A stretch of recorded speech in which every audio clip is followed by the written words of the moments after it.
ಎಲ್ಲರಿಗೂ ಮುಂಜಾನೆಯ ಶುಭಾಶಯಗಳು. ಕರ್ನಾಟಕ ರಾಜ್ಯ ಅಕ್ಕ ಮಹಾದೇವಿ ಮಹಿಳಾ ವಿಶ್ವವಿದ್ಯಾನಿಲಯ ವಿಜಯಪುರ. ನನ್ನ ಹೆಸರು ಅನುಪಮ. ಇಂದು ನಾವು 8ನೇ ತರಗತಿಯ ಪಠ್ಯಪುಸ್ತಕದಲ್ಲಿರುವಂಥ ಕನ್ನಡಿಗರ ತಾಯಿ ಪದ್ಯವನ್ನು ಅಭ್ಯಾಸ ಮಾಡೋಣ. ಕನ್ನಡಿಗರ ತಾಯಿ ಪದ್ಯವನ್ನು ಅಭ್ಯಾಸ ಮಾಡುವ ಮೊದಲು ನಾವು ಇದರ ಕವಿಯ ಪರಿಚಯವನ್ನು ಅಭ್ಯಾಸ ಮಾಡೋಣ. ರಾಷ್ಟ್ರಕವಿ ಎಂ. ಗೋವಿಂದ ಪೈ. ಇವರು ದಿನಾಂಕ 23/3/1883 ಕಾಸರಗೋಡು ಜಿಲ್ಲೆಯ ಮಂಜೇಶ್ವರ ಎಂಬ ಗ್ರಾಮದಲ್ಲಿ ಜನಿಸಿದರು. ಇವರ ತಂದೆ ಸಾಹುಕಾರ ತಿಮ್ಮಪ್ಪ, ತಾಯಿ ದೇವಕಿ ಅಮ್ಮ. ಇವರ ಪತ್ರಿಕೆ ಸುವಾಸಿನಿ. ಇವರ ಕವನ ಸಂಕಲನಗಳು ಗಿಳಿಗಿಂಡು, ನಂದಾದೀಪ. ಖಂಡಕಾವ್ಯಗಳು ವೈಶಾಖ ಮತ್ತು ಗೋಲ್ಗೊತ್ತ. ಇವರ ಕೃತಿಗಳೆಂದರೆ ಚಿತ್ರಭಾನು, ಗೊಮ್ಮಟೇಶ್ವರ ಚರಿತೆ, ಹೆಬ್ಬೆರಳು ಇತ್ಯಾದಿ. ಇವರು ದಿನಾಂಕ 6/9/1963 ನಿಧನರಾದರು. ರಾಷ್ಟ್ರಕವಿ ಗೋವಿಂದ ಪೈ ಅವರ ಜೀವಿತಾವಧಿಯನ್ನು ಸಾಹಿತ್ಯಕ್ಕಾಗಿ ಮೀಸಲಿಟ್ಟಿದ್ದ ಕಾರಣ ಇವರಿಗೆ 1949ರಲ್ಲಿ ಮದ್ರಾಸ್ ಸರ್ಕಾರವು ರಾಷ್ಟ್ರಕವಿ ಬಿರುದನ್ನು ನೀಡಿ ಗೌರವಿಸಿತು. ಅಷ್ಟೇ ಅಲ್ಲದೆ ಇವರು ಕನ್ನಡದ ಮೊದಲ ರಾಷ್ಟ್ರಕವಿ ಎಂಬ ಹೆಗ್ಗಳಿಕೆಗೆ ಪಾತ್ರರಾದವರು.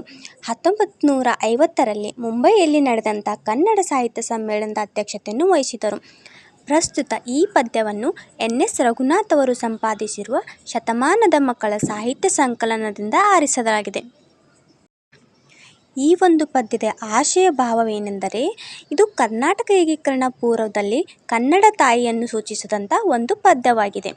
ಕನ್ನಡ ತಾಯಿ ತನ್ನ ಮುಖವನ್ನು ತೋರುವ ಮೂಲಕ ಕನ್ನಡದ ಮಕ್ಕಳು ಅಂದರೆ ನಮ್ಮೆಲ್ಲರನ್ನು ಒಂದಾಗಿಸಬೇಕೆಂಬುದು ಈ ಪದ್ಯದ ಮುಖ್ಯ ಆಶಯವಾಗಿದೆ. ಕನ್ನಡ ನಾಡಿನಲ್ಲಿ ಎಲ್ಲ ಸಂಪತ್ತು ಇದೆ. ತಾಯಿಯ ಮುಖಂಡರಾದ ಎಲ್ಲವೂ ಗೋಚರವಾಗುತ್ತದೆ. ಹೀಗೆ ಗೋಚರಿಸಿದಾಗ ಮಾತ್ರ ಕನ್ನಡ ತಾಯಿ ಕೀರ್ತಿ ಹಬ್ಬುತ್ತದೆ. ತಾಯಿ ಬಾರ ಮೊಗವ ತೋರ ಕನ್ನಡಿಗರ ಮಾತೆ, ಹರಸು ತಾಯಿ ಸುತರ ಕಾಯಿ ನಮ್ಮ ಜನ್ಮದಾತೆ, ನಮ್ಮ ತಪ್ಪ ನೆನಿತು ತಾಳ್ವೆ ಅಕ್ಕರೆಯಿಂದೆಮ್ಮ ನಾಳ್ವೆ, ನೀನೆ ಕಣ ನಮ್ಮ ಬಾಳ್ವೆ ನಿನ್ನ ಮರೆಯಲಮ್ಮವು, ತನು ಕನ್ನಡ ಮನ ಕನ್ನಡ ನುಡಿ ಕನ್ನಡವೆಮ್ಮವು. ಪದ್ಯದ ಸಾರಾಂಶವನ್ನು ನೋಡುವುದಾದರೆ, ಇಲ್ಲಿ ರಾಷ್ಟ್ರಕವಿ ಗೋವಿಂದ ಪೈ ಅವರು ಕನ್ನಡಾಂಬೆಯನ್ನು ಕುರಿತು ತಾಯಿ ನಿನ್ನ ಮುಖವನ್ನು ತೋರು, ನೀನು ನಮ್ಮ ಕನ್ನಡಿಗರೆಲ್ಲರ ತಾಯಿ, ನಿನ್ನ ಮಕ್ಕಳಾದ ನಮ್ಮನ್ನು ಆಶೀರ್ವದಿಸಿ ನಮ್ಮನ್ನು ಕಾಪಾಡು, ನೀನು ನಮ್ಮ ಜನ್ಮದಾತೆ ಎಂದು ಹೇಳುತ್ತಾರೆ. ಅಷ್ಟೇ ಅಲ್ಲದೆ ನೀನು ನಮ್ಮ ಎಷ್ಟೋ ತಪ್ಪುಗಳನ್ನು ಸಹಿಸಿಕೊಳ್ಳುತ್ತೀಯ, ಅತ್ಯಂತ ಪ್ರೀತಿಯಿಂದ ನಮ್ಮನ್ನು ಆಳುತ್ತಿದ್ದೀಯ, ನಮ್ಮ ಬಾಳು ಜೀವನ ನೀನೇ ತಾಯಿ ಎಂದು ಹೇಳುತ್ತಾರೆ.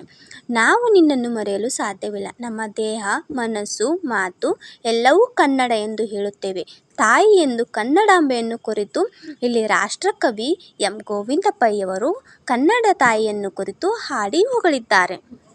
ಇನ್ನುಳಿದ ಭಾಗವನ್ನು ಮುಂದಿನ ತರಗತಿಯಲ್ಲಿ ನೋಡೋಣ. ಧನ್ಯವಾದಗಳು.